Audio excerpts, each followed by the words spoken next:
আমি বৰ্তমান যাই আছোঁ গাইজ শিলচৰ এইবিলাক আছে ৰাস্তাত ভিডিঅ'টো দেখাম মই। বাবু তুমি ইণ্টাৰভিউ দিবা ন বাবু? কিহৰ ইণ্টাৰভিউ দিবা বাবু? অঁ বাবু বাবু তুমি ইণ্টাৰভিউ দিবা ন? দিবা দিবা বাবু তুমি ইণ্টাৰভিউ মাৰিবা ন বাবু? কিহৰ ইণ্টাৰভিউ মাৰিবা বাবু? এইটো ইণ্টাৰভিউ মাৰিব বাবু দুজন গৈছিল। বাবু তুমি কিহৰ ইণ্টাৰভিউ মাৰিবা বাবু? বাবু গাইজ আমি বৰ্তমান গুৱাহাটী ষ্টেচন আহি পালোঁ। এইটো হৈছে গুৱাহাটীৰ পল্টন বজাৰৰ ষ্টেচন। বৰ্তমান আমি পল্টন বজাৰৰ ভিতৰত মানে ভাত বিচাৰি আছোঁ। ভাত চাত নাইয়ে নহয় ক'তো, বৰ্তমান হোটেল বন্ধ। পাং না নাপাং এতিয়া আকৌ টেনশ্যন।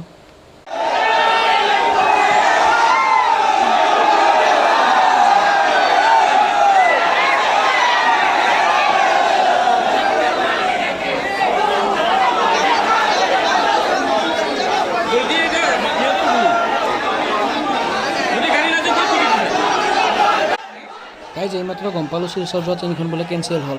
তাৰ কাৰণে ইমান বেয়া পৰিস্থিতি হৈছে ইয়াতে, কাৰণ গোটেইবিলাকে ইণ্টাৰভিউ দিম বুলি ওলাইছে। এতিয়া যদি ইণ্টাৰভিউ নকৰেতো কষ্টবিলাক এনে যাব। তাৰপাছত গাইজ কিবাকৈ ট্ৰেইনখন পালোঁ, মানে 12টা বজাত ট্ৰেইন আছিল, 2টা বজাত আহিছে। কাৰণ ল'ৰাবিলাকে যিমান উৎপাত লগাই দিছে না, তাৰ কাৰণে ট্ৰেইনখন দিব লগা বাধ্য হৈ গৈছে। গাইজ এইকেইটা সুৰংগ পালোঁ বৰ্তমান, বহুত দীঘল দীঘল সুৰংগ। শিলচৰত যাওঁতে মানে সুৰংগকেইটা পায়।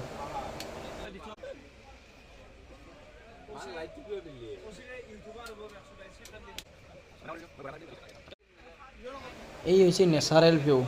জাতিংগা হাফলং এই পাৰ হোৱাৰ পাছত মানে পাৰ নহওঁতে পায় নেচাৰেল ভিউ ইমান। এইখিনি হ'ল জাতিংগাৰ পৰিৱেশ, মানে জাতিংগাৰ নেচাৰ একদম মজা নেচাৰ একদম।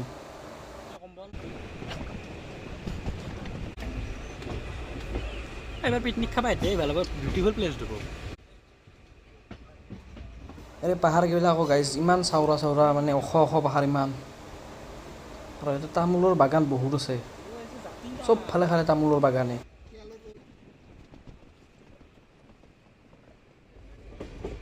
তাতে কিবা এটা নদী পালোঁ গাইজ, কি বা নদী নাম চাম নাজানো। আমাৰ একদম পূৰা ভূটানৰ নিচিনা জেগা এখন। মানুহ দুনুহ বেছি নাই ইয়াত, বহুত কম মানুহ আছে। এই 2-এটা ঘৰহে মানুহ দেখা পায়।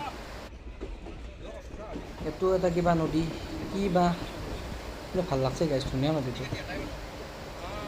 এই নেচাৰেল ভিউটো একদম মজা লাগে।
গাইজ বহু কষ্টৰ ফলত 24 ঘণ্টা বাগান দি শিলচৰ পাং বং অৱস্থা হৈছোঁ বৰ্তমান।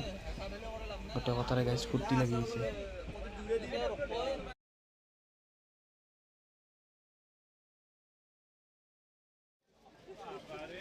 তো গাইজ বহু কষ্টৰ মূৰত শিলচৰ আহি পালোঁ। বৰ্তমান গাইজ বহুত চলি হৈছে ইয়াতে, ইমান চলি গাইজ। আগতে এখন ট্ৰেইনত আহিছিয়ে আৰু এখনতো ইমান চলি। তো এতিয়া আমি যাব লাগিল, কাৰণ ৰুম বিচাৰিব লাগিব, ভাত খাব লাগিব, বহুত ওলাব লাগিব।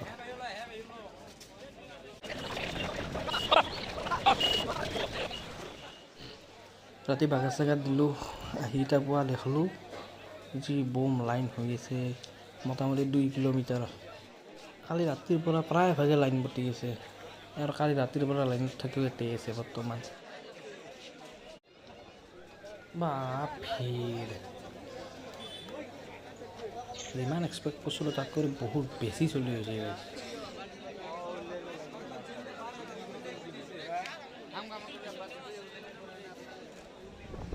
মানে কথাটো হ'ল আমি ইণ্টাৰভিউ দিব নাপালোঁ, কাৰণ আমাক ডকুমেণ্টছত উলিয়াই দিলা। সেইকাৰণে এতিয়া শিলচৰ বাই ঘৰত যাওঁ। ষ্টেচনলৈকে আহি কিবাকৈ ট্ৰেইনখন পাইছোঁ গাইজ, শিলচৰৰ পৰা গুৱাহাটীলৈকে। সেইখনতে আহি আছোঁ, ৰাতি যাই পাম কিজানি আজি।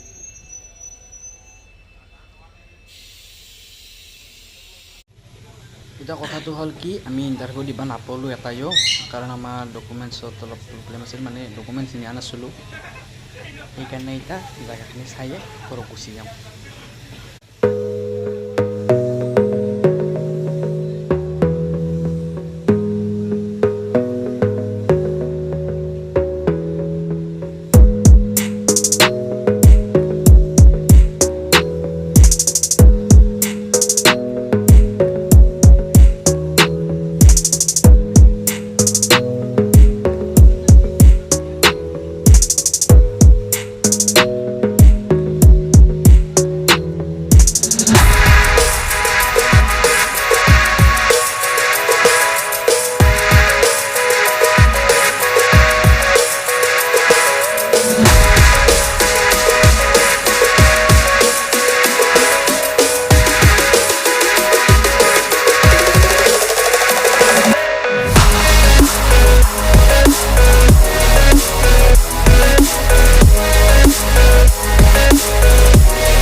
বহু কষ্ট কৰি পাঠশালা ষ্টেচন আহি পালোঁ।